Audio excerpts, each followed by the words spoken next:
Hi everyone, welcome to my channel. I'm really excited to share today's video because this is a collab video. I was invited to do the $0 decor challenge and I was challenged by the lovely Trudy Lindsay. You should definitely check out her channel.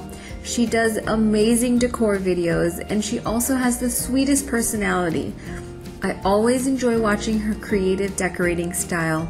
And I'll go ahead and link her channel below so that after you're done watching this video, you can go and watch her decor challenge video. So what a $0 decor challenge means is using items that you already own, you're challenged to decorate a space, plus you can incorporate DIYs. So let me go ahead and start by showing you a clip of the space that I chose to decorate, and that was this side table. So here's the before, and here's the after.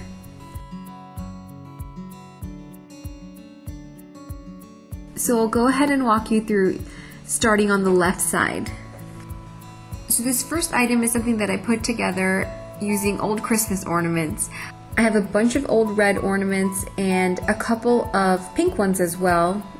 And this container is made out of glass. It's actually supposed to hold large candles. You can see there's an opening at the top.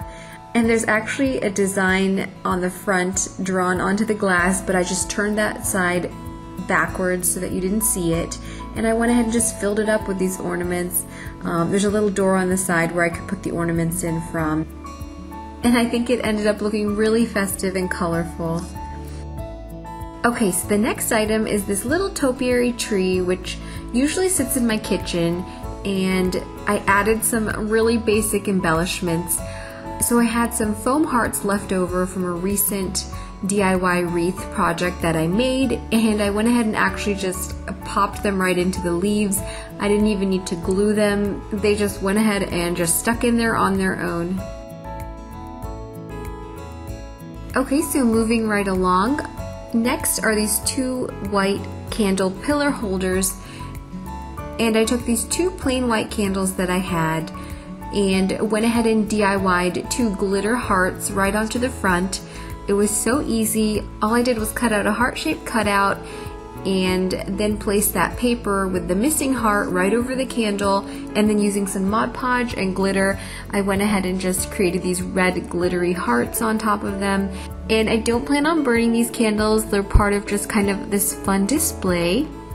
So the next item is something that I did as a DIY. So basically I took an old photo frame and replaced the glass inside with just black construction paper, which when you write on with chalk actually ends up looking like a little chalkboard.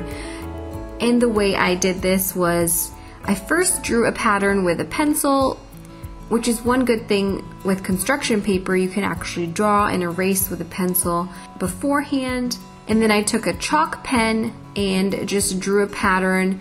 I looked up some patterns on the internet for inspiration, and then just like that I created this cute little chalkboard with a little sweet Valentine's message, and I actually placed it on this little holder which I purchased just a couple of weeks ago, and I haven't even used it yet.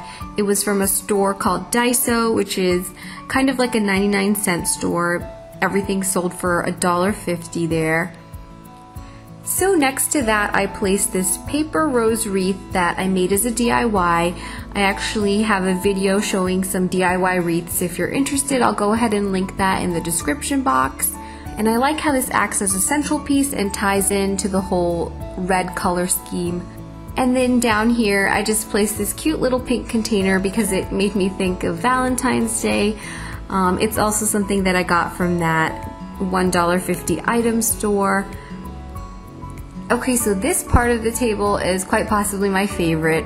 I basically created a tiny little dessert bar. The first item is a white cake stand. So I typically use this cake stand as a perfume display stand, and it has a white ribbon in it, but I took that out and replaced it with this red ribbon just to make it more of a Valentine's theme. And I really love that ability to interchange the ribbon in this type of a cake stand.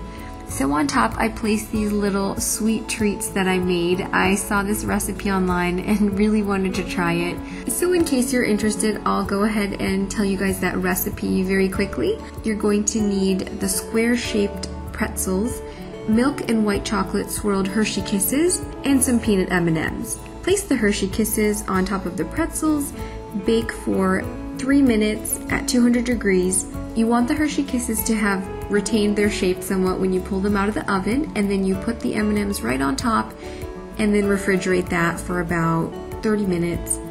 And that's it. You're ready with your sweet and salty snack. And what's good about this, unlike, for example, making cookies or brownies, is you can make a small amount for portion control. And I went ahead and placed these on top of a little cute cupcake plate. And behind that I have 2 apothecary jars, which I decorated with this red ribbon, and I put some of the leftover candies from my recipe, as well as some red licorice, into these jars. Now moving on to the end of the table, I have this love sign that I actually DIY'd a long time ago. I basically took these letters, which I purchased at Michael's. They actually have multiple different fonts. And my initial inspiration came when I saw this small mini picture frame that was on clearance. The picture frame was already painted gold, so I spray painted the letters to match and then just glued them all together to create this sign. Typically there is a picture in here, but I took that out for this challenge and replaced it with some cardstock, and then I stuck some crystals on the front of the glass to create this cute little heart. And behind that I have my pink orchid and a white vase that I thought matched the color scheme. Well guys, that's it for this video. Thank you guys so much for watching. I really appreciate your support, and be sure to check out Trudy's channel. I've linked it down below. And until next time, take care.